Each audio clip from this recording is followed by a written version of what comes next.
Merhaba.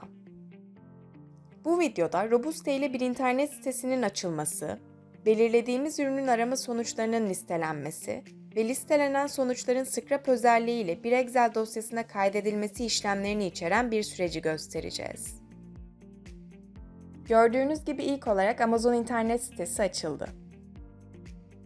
Daha sonra aranacak ürün ve belirlediğimiz fiyat aralığı seçilerek sonuçlar filtrelendi.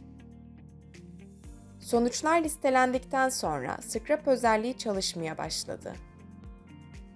Scrap özelliği sayesinde tablo yapısı içerisinden istediğimiz verileri tek seferde alabiliyoruz ve sayfalarca veriyi kısa sürede Excel dosyasına ya da belirlediğimiz formatta kaydedebiliyoruz.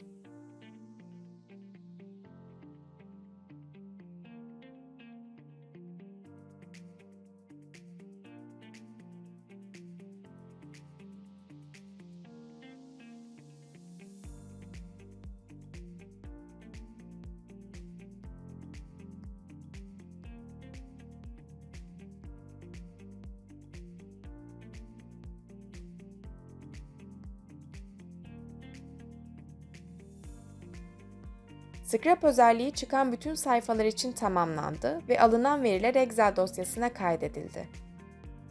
Gördüğünüz gibi listelenen ürünlerin tamamı Excel dosyasında yer almakta.